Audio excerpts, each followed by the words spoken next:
สบายดีกับสบายดีสวัสดีพ่อแม่พี่น้อง FC ทุกคนเด้อสบายดีทั้ง FC เจมมาล่าและ FC บอสุกเด้อพี่น้องนี่ก็เป็นเหมือนตำอิดเนาะที่เฮาสิลงดำหน้าซอยเจมมาล่าพี่น้องในหลังจากเฮาเดินทางมาเมื่อวานนี้ฮอดเพื่อนเจมมาล่าก็คือจะว่าปิดคลิปเลยเนาะเพราะว่าอันเปิดหูสิถ่ายคลิปยังต่อก็ไปถ่ายคลิปน้ำเจมมาล่าเนาะพี่น้องพากันนั่งกินข้าวมื้อนี้ก็เป็นมื้อตำอิดสิพากันลงดำหน้าซอยเพิ่นจะเป็นครั้งแรกพี่น้องที่สิได้มาดำหน้าเนาะมันคือที่เขาก็นอนอยู่เพื่อนเจมาละพี่น้องข้างหลังจะเป็นเพื่อนเรา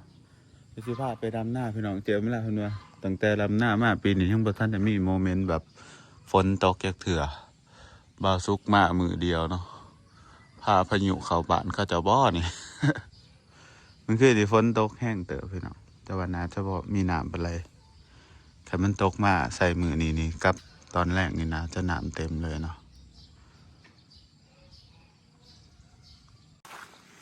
เดี๋ยวเรามาเอาของก่อนถือมาบรรจุอย่างเดี๋ยวพี่น้องหมวกกระถืออันนี้กระถือ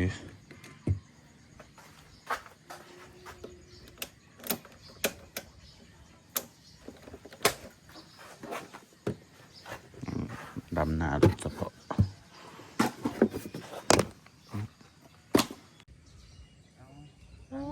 เห็ดยังนอกพ่อใหญ่คำบอลพี่น้องตกปากเธออยู่เดี๋ยวนี้ฉันมีผัวแล้วนะโอ้แอนวะโอ้ sorry อ๋อยต้นหนักบอกฉันแอนวะคอยขึ้นไอ้หูสื่อแถะจ้ะเจียมาละนะพี่น้องหน่อยนักได้สิมีคนหูสื่อแถะเลย Good morning บ่เคยตื่นเช้าปานนี้จะเถื่อนครั้งแรกวะว่าสุกว่าพาคอยไปดำหน้าแต่เสาเลยเด้อเขาว่า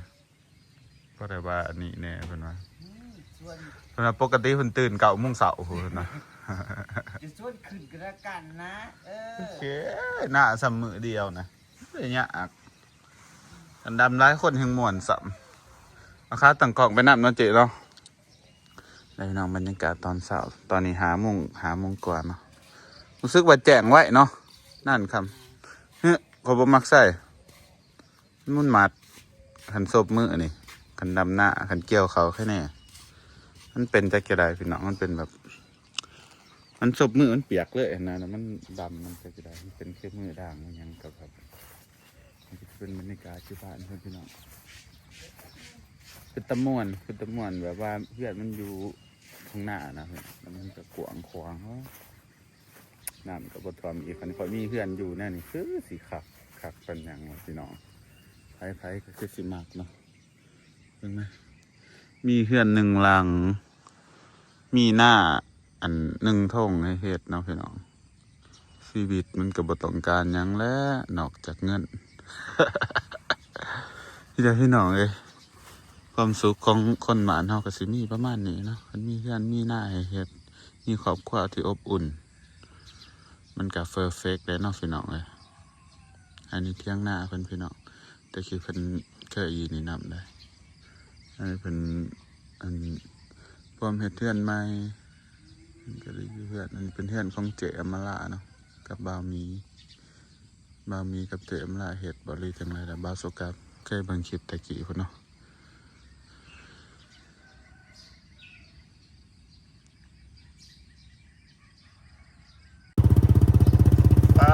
พี่น้อง มันยังซบขึ้นเบิกบอก แต่งตัวไปดำหน้าได้ดี มันยังซบทุ่งไป ขี่ก็ได้มาสิสอนเจ้ามันสิบ่โต๊ะคันหน้าบ่เจ้าว่าสิสอนข่อย เสียง ไป ไปพี่น้องเอ็มหน้าเพิ่นว่าเพิ่นสิอันนี้สิบ่พากับโต๊ะคันหน้าบ่ให้ข่อยสอนไปนะ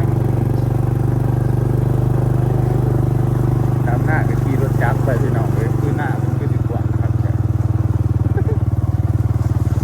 อันนี้เจ๊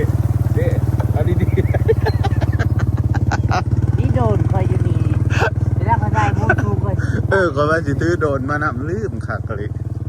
มาหอดอันนี้จังมาลืมโอ้กระท่อมตัวนี้คักแท้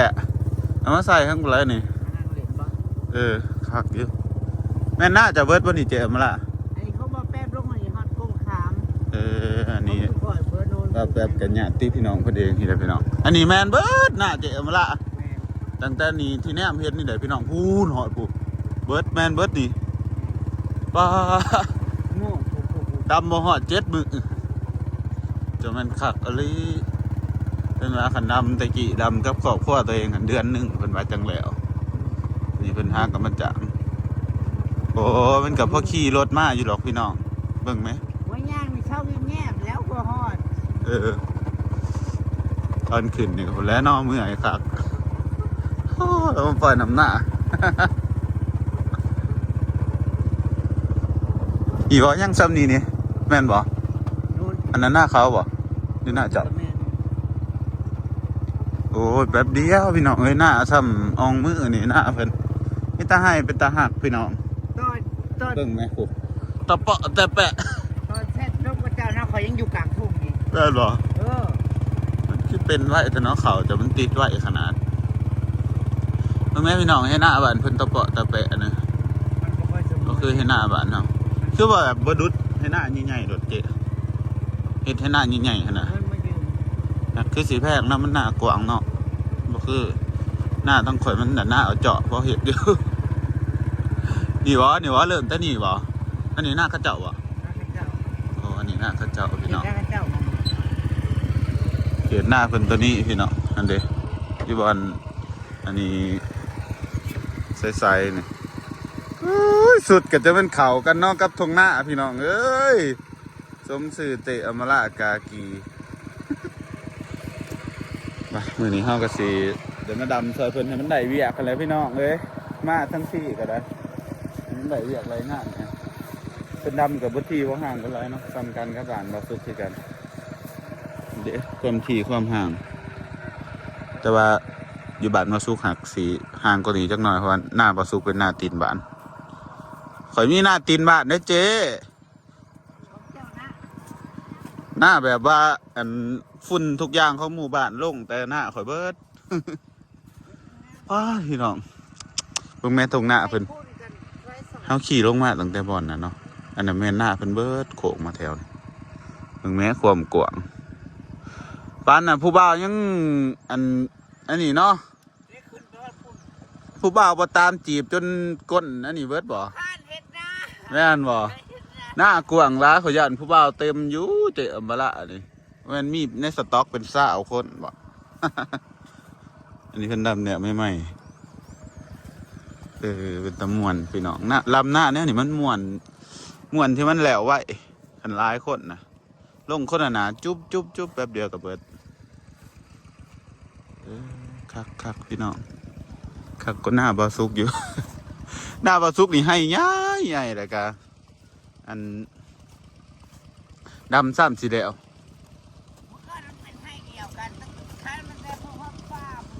แม่นบ่แม่นบ่โอ้ความยาวตะกี้เจ๊มาลาเพิ่นมาอันตัวนี้มันเป็นให้เดียวกันแต่ว่ากระซื้ออันนี้เนาะเขาจะเฮ็ดเนาะป้านซื้อขนาดแต่ข้าวตะกี้พ่อแม่สร้างให้สร้างหน้าได้พี่น้องว่าอยู่ใส่กระดาษ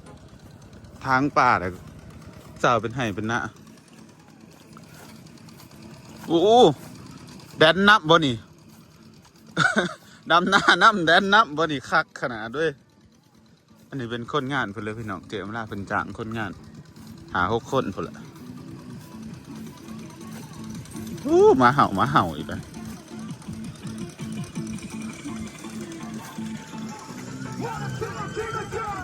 เต้นนี่ติจิ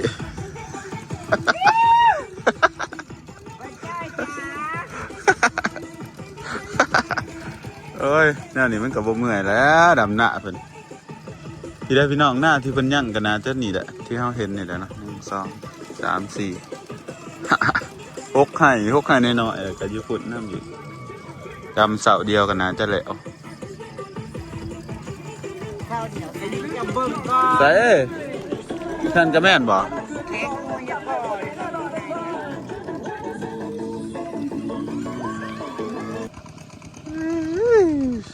อันนี้เพิ่นจะเป็นขัดอันนี้เจเพิ่นอันนี้เนาะโอ้ดำที่เนาะเจเนาะจุดนี้เนาะเป็นมาแต่ผลละพี่น้องข้างบ้านนี้ยังเจเป็นมาแต่บ้านนี้ยังเกาะน้องบัวหลวงบ่ถ้ามาแต่ไทยจำปาสักมื้อนี้ครั้งแรกได้มันมาดำหน้าอยู่สวรรณเขตพี่น้องเลยไปดำคือกันน่ะเนาะคนละแขวงซื่อ เจ้ากระดำกองก้นคือสุข่อยเนาะ ที่เฮ็ดคอนเทนต์มาเจมื้อนี้ไปดำหน้ากองกลไปได้เบิ่งอยู่ว่าคลิปจุก่อย เฮ็ดตลกเนาะมื้อนี้เนาะพากันเฮ็ดคอนเทนต์เพราะว่าสิอันนั้นส่วนจะเฮ็ดอันนั้นแบบว่าเศร้าเด้อดำหน้ากองกลแต่ว่าแบบว่าให้คนแบกนะเดี๋ยวจะกระดำบัดนี้คนแบกห้ามจะดำ แต่ว่าบ่ได้ดำกองกลเศร้าลำบากเด้อจังซี่ล่ะคิดภาพออกอยู่บ่ นางสีชวนมาเป็นหมอลำเรื่องดำนา มื้อนี้ฮะมันสิได้เอาล่ะ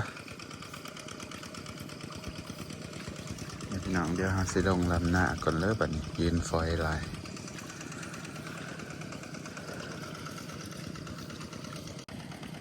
ทางนั้นสิเป็นตะกะเป็นพี่น้องวิสัยเห็นคักแล้วเห็นม่วนได้มาเบิ่งเป็นขาดหน้าเลยครับมันมีรถ2คันเป็นคนหนึ่งไทยคนหนึ่งขาดสีสวยๆพุ่นแหละเนาะสิมีคนมาหลายเพราะว่าสิมีบ่าวออยสาวลอยสาววันแล้วก็เจซีญาติพี่น้องเพิ่นแหละพี่น้องสิมาซอยกันหลายคนเนาะอยู่นี่เขาเจ้าแบบใช้ชีวิตแบบพึ่งพาอาศัยกัน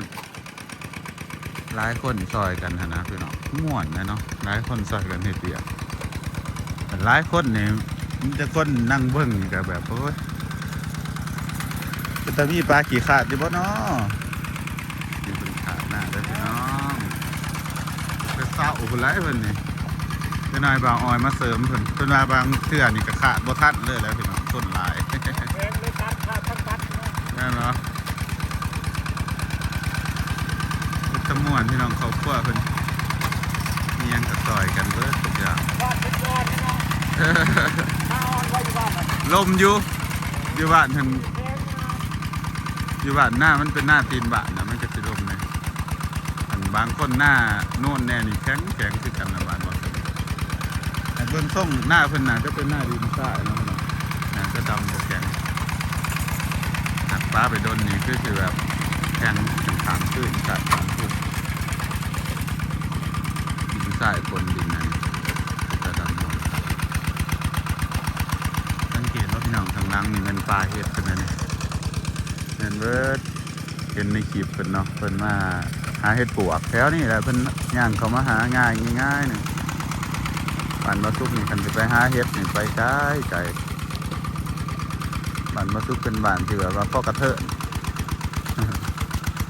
อยู่ติดน้ำแถมน้ำท่วมเห็ดกับโบมี่นะเห็ด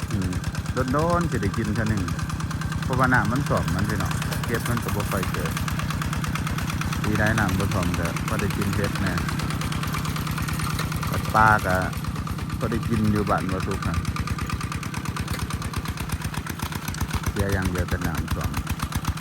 บ้านเป็นแค่แน่พี่น้องน้ำบนท่วมเจ๊มวนดิไปเดี๋ยวเขาลงนำหน้าซอยเพิ่นก็เด้อพี่น้อง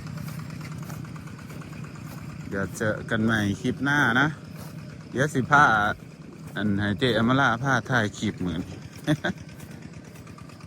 เดินเถื่อมาหลินกันเพิ่นมันก็จะเดินเพิ่นอันนี้เฮ็ดคอนเทนต์นำกันโอ้กิจการอันนี้กะเพิ่นพี่น้องกะหาวันคือว่าแก่แท้เตียงห้อยอยู่เจอมาล่าเพิ่นก็ดำหน้าว่าอยู่ได้นี่ อันหนึ่งสุดหนาเลยเนาะที่เราดำหน้าแข่งกันจักหน่อยให้พี่น้องคลิปนี้เขาก็เสียเบิดเพียงซ้ำนี่เด้อพี่น้องจบหรอก ไปจูปลาประทัดเดนติลุงดำหน้าท่าน บ่ไปเบิ่งในสองเจอับละซะ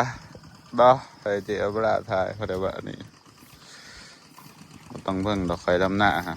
บ่ได้ยากจะคือดำห่างเถอะเจก็ เจอับละคือดำหน้าห่าง มันสิเกิดมันสิได้กินอยู่บ่เนี่ยอันนี้ห่างไหลห่างดีคือหน้าเพิ่นคือสิงามอยู่ ไอ้ปุ้น ถือกติเอาว่าดำทีเอากลางลำห่างเอาห่วงเนาะ